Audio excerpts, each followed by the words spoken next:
our next convening, our second meeting of the task force in August. When we convened, there was a lot of work to address and determine what we could do as an administration. Since then, I'm proud to report a lot of work has taken place. For example, in our Department of Veterans Affairs, the Veterans Affairs Agency will provide abortion care to veterans and family members to protect the health or life of the woman in cases of rape or incest. An example of the work that is happening includes the Department of Education, which is making clear that it is against the law under Title IX to discriminate on the basis of pregnancy. At the Department of Justice, we know that the Department of Justice filed a lawsuit in Idaho to protect emergency medical care. And the Idaho federal court issued a preliminary injunction against the ban there. It is important to note that if there were a national law that was passed in the United States Congress to protect reproductive care, so-called leaders then could not ban abortion, even in the cases of rape and incest. They could not criminalize providers. They could not limit access to contraception if Congress passed a law that protected these rights. So it is important for everyone to know what is at stake. To stop and reverse these attacks on women, we need to pass such a national law. And so we need the American people to make their voices heard and take a stand on the right of all women to exercise their choice to have access to reproductive health care. And I'll close by mentioning that, as we know, Justice Clarence Thomas said the quiet part out loud in terms of the other rights that are also now at stake, such as access to contraception and same-sex marriage, marriage equality. And we already see, by the way, our early warnings of that taking place. Take, for example, what's happening at the University of Idaho, which is refusing to provide contraception to their students. It's already starting. So again, this presents this issue, a crisis, as it relates to healthcare in America. And in response, we will continue to do the work as an administration, including working with folks in our country to build a coalition around all folks who understand what is at stake for them and the people they love. And with that, I will again thank Jen Klein for her work and co-chair Secretary Becerra, and pass it back to you, Jen, to moderate the discussion. Thank you, Vice President Harris, for your leadership, of course, and for your continued commitment to these issues. It's now my honor to turn to you, Mr. President. President Biden. It's on. Okay. Well, first of all, I created this task force in the aftermath of the Supreme Court's, what most people would acknowledge as a fairly extreme decision in Dobbs to launch a whole-of-government approach to address the damages of that decision. Excuse me. And I've said before, the court got Roe right nearly 50 years ago, and the Congress should codify the protections of Roe and do it once and for all. But right now, we're short a handful of votes. So the only way it's going to happen is if the American people make it happen. And meanwhile, congressional Republicans are doubling down on the extreme position with the proposal for a national ban. Let me be clear what that means. It means that even if you live in a state where extremist Republican officials aren't running the show, your right to choose will still be at risk, because Republicans in Congress want to pass a law to take away the right to choose for every woman in every state and every county. And there's no pushing back from that. It's also pushing laws to not allow for exceptions of rape and incest and or the life of the mother in some cases. And you know, it's really scary part that in some states they're already succeeding. When the Dobbs decision came down, I said, and Justice Thomas warned us very plainly, that this wouldn't stop with a woman's right to choose. and it would extend to the right to privacy itself, and things like contraception. And so it was no surprise that we're seeing extremist laws pop up around the country that are having a ripple effect far beyond the health rights of a pregnant woman. We have doctors here with us today who are on the front lines of this crisis, and many of these laws would make doctors criminals just for treating a patient. In Arizona, they had a law which has been mentioned by the Vice President on the books in 1864. That's 1864, during the Civil War, and went into effect again a week and a half ago. And just 2 days after it went into effect, a young 14-year-old girl who's been suffering from rheumatoid arthritis and osteoporosis initially couldn't get a refill for her prescription, the drug she'd been taking for years to deal with her two diseases, because concerns that that very prescription could be used to terminate the pregnancy in violation of the law in that state. And that's exactly what we're afraid would happen. This 14-year-old girl couldn't get the medicine she needed for arthritis because of the extreme, backward, and misguided law. Now, officials at the University of Idaho said it should stop providing contraception, as was mentioned by the Vice President. In fact, they told the university staff that they could get in trouble just for talking or telling students about where they get birth control. Folks, what century are we in? I mean, what are we doing? I respect everyone's view on this, personal decisions they make, but my Lord, we're talking about contraception here. It shouldn't be that controversial. But this is what it looks like when you start to take away the right of privacy. I've asked Education Secretary Cardona to look at the steps that we can take to protect college students and school employees in Idaho or other states where the access to contraception is at risk. And my message to any other college considering enacting policies like this, don't, please don't. We're not going to sit by and let Republicans throughout the country enact extreme policies to threaten access to basic health care. And that's why we're all here today. That's why we formed this commission.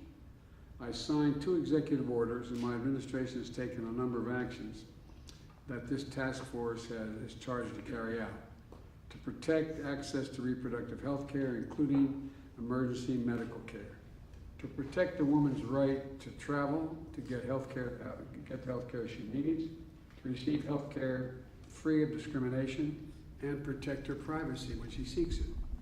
We're fighting this battle in the courts as well.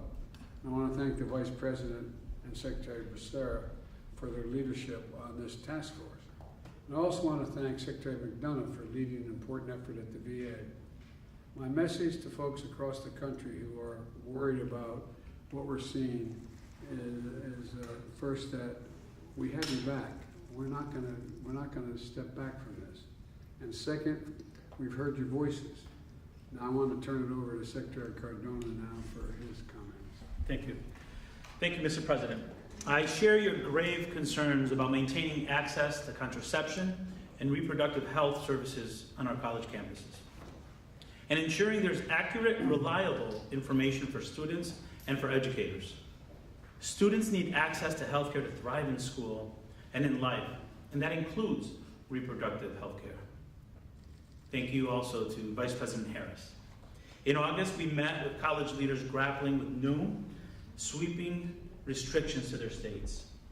Our work together is ongoing. It's clear. The Dobbs ruling has sown fear and confusion on our college campuses. I worry about the chilling effects this uncertainty, including about access to birth control, will have on students.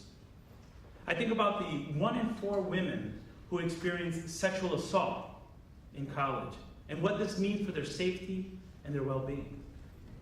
I think about the college student I met in September who was unable to enroll until she escaped a violent abuser. Access to reproductive health care is vital to these students and to countless others for success in college and beyond. Today, my department is issuing a new resource to remind schools of their obligation under Title IX. For 50 years, Title IX has protected students from sex-based discrimination, and since 1975, it has also protected students from discrimination based on pregnancy, termination of pregnancy, or any related conditions.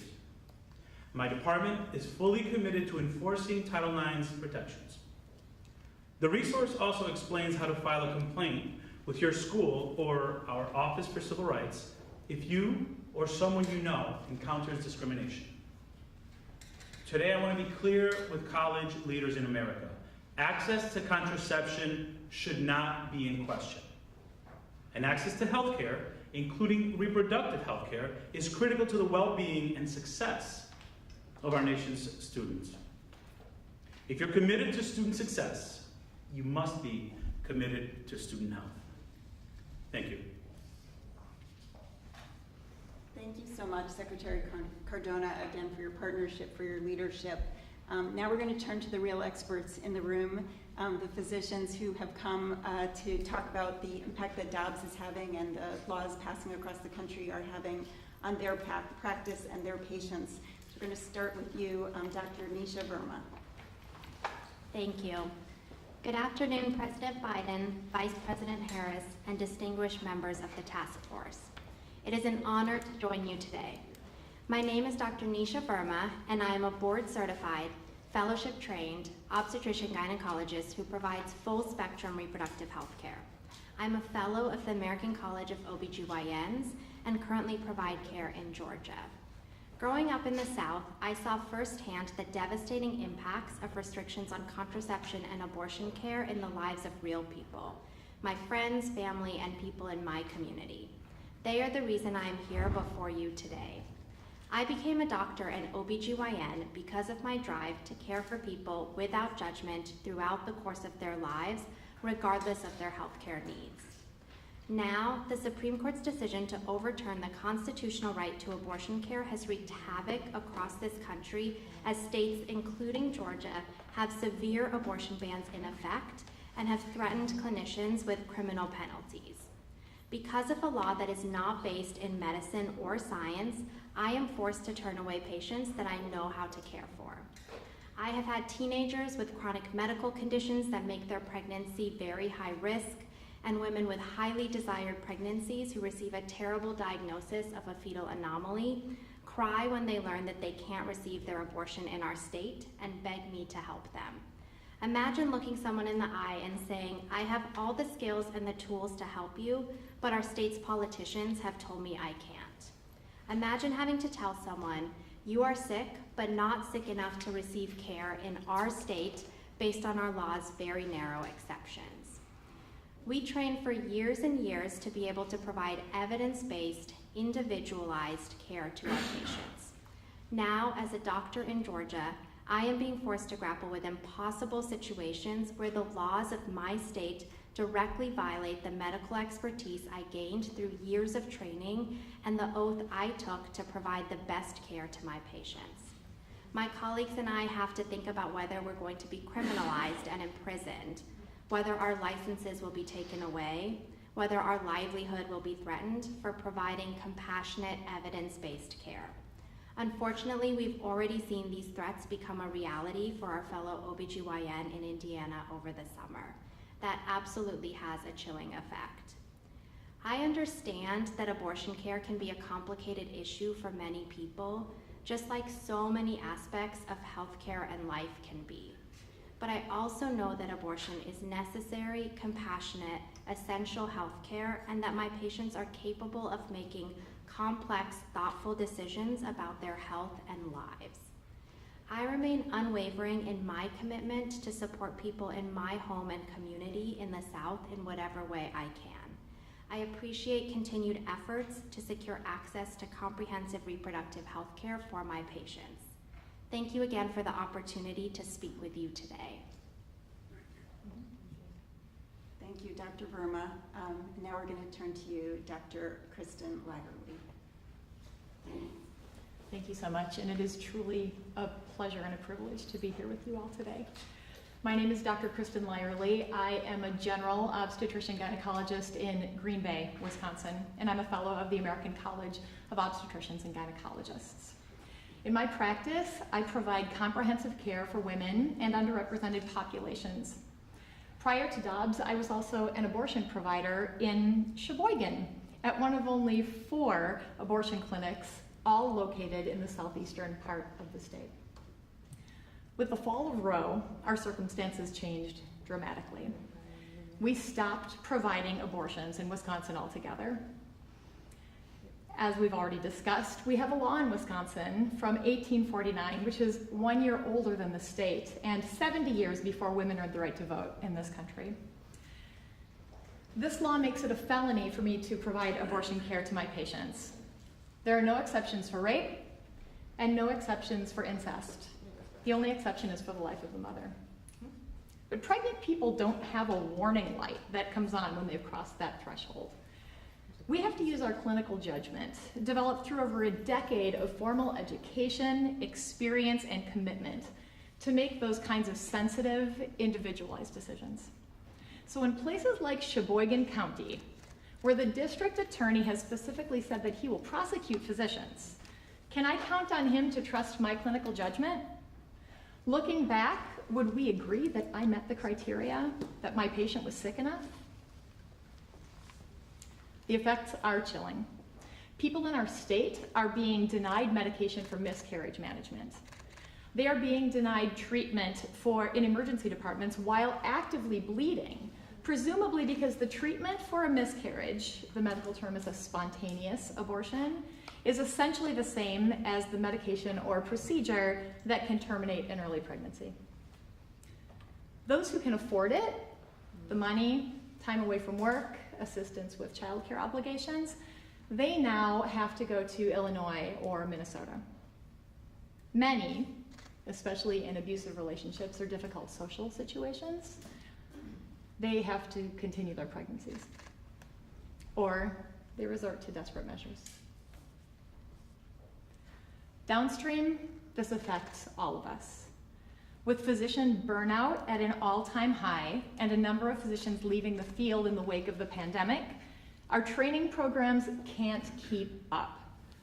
Medical students and residents who had planned to stay and practice in Wisconsin are now wondering whether they will receive the training that they need to take care of their patients, and whether they can live and work in a state where doctors can be jailed for fulfilling their duty of care. Last week I spoke with 2 physicians who have served in a rural community that they love for many years. They've worked incredibly hard to keep their small obstetrical units open, but now with the threat of criminal charges hanging over their heads, they told me that they have their resignation letters ready. Their backup plans are prepared. They need a safe place to practice and raise their families if Wisconsin's criminal abortion ban is determined to be enforceable. And this is the tip of the iceberg. The economic consequences are well documented. We are already suffering from reduced labor force participation, diminished earning potential, and fewer educational opportunities. And this too affects all of us. Our maternal mortality rates are the worst in the developed world. And in Wisconsin, a Black mom is 5 times more likely to die as a result of pregnancy than a white mom. The number of pregnancy-related deaths are expected to rise dramatically with implementation of abortion bans, as women continue to lose access to essential, life-saving health care. America has a maternal mortality crisis.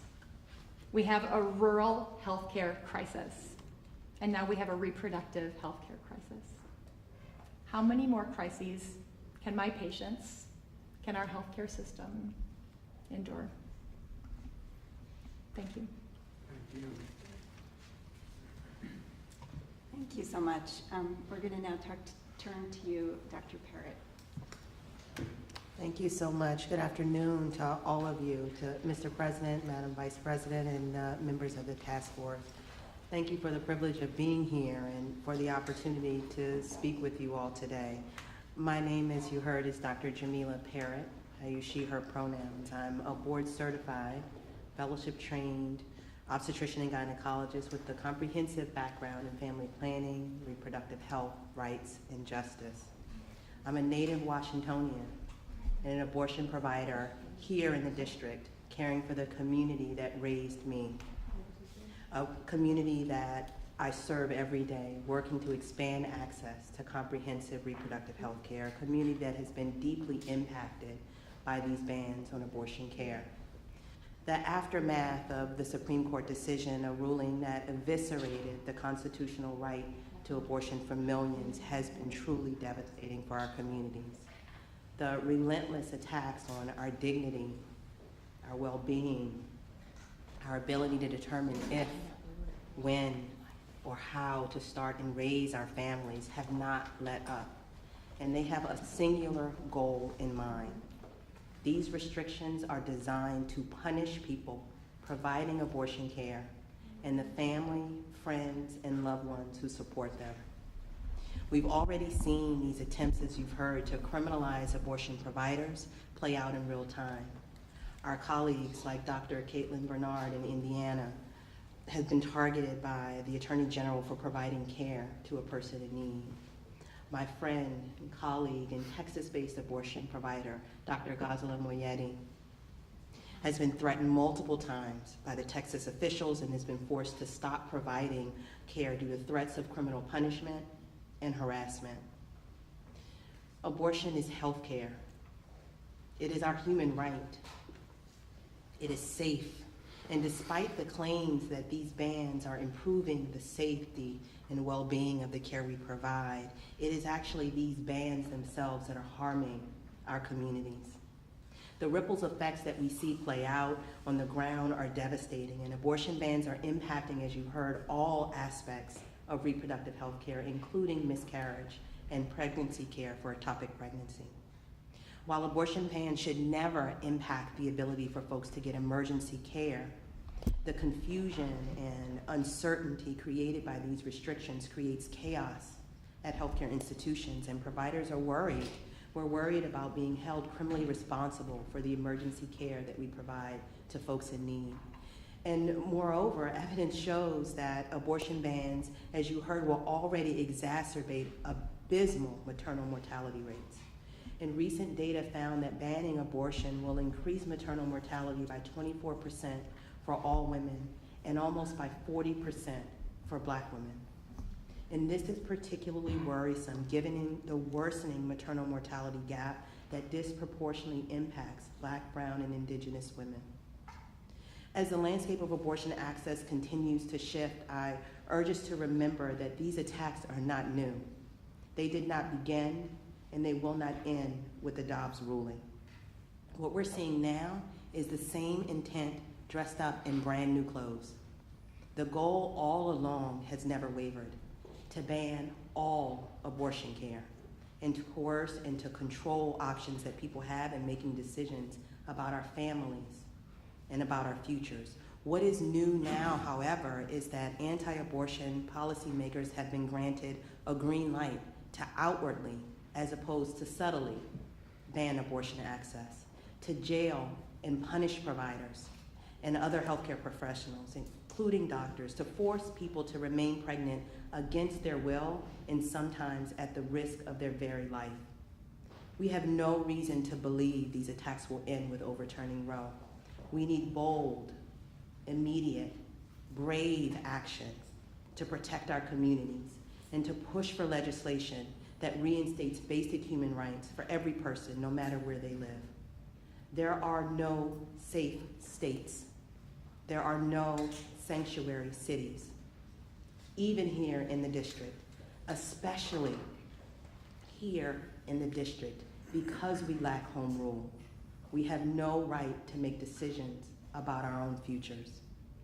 I appreciate the opportunity for being here today, for sharing my story with you, for listening to medicine. Thank you all for listening to the science, listening to people who have abortions, and those of us who provide abortion care. I look forward to partnering with you all as the work continues ahead. Thank you. Thank you, Dr. Parrott. And last, I'd like to turn to Dr. Zaudia Haider. Good afternoon. President Biden, Vice President Harris, and the members of the task force. It's an honor and privilege to be here to speak to you about my experience as a family planning provider in Illinois. My name is Dr. Sadia Hyder. I'm also a board-certified OBGYN, family planning trained subspecialist, and a fellow of the American College of OBGYN.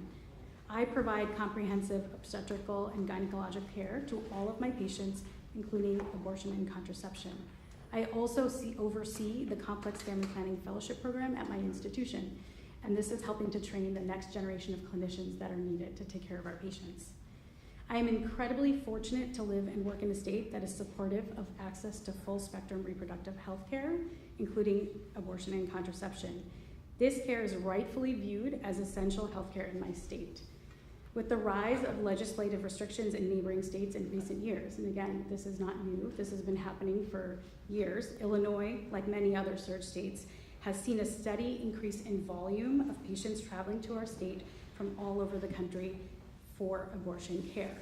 While Dobbs data is not yet available, we expect the number of patients traveling to Illinois will dramatically rise in the coming months to years, with estimates that patient volume will increase up to 100%, with some projections that 20 to 30,000 patients may travel to each year to the Chicago area to seek abortion care.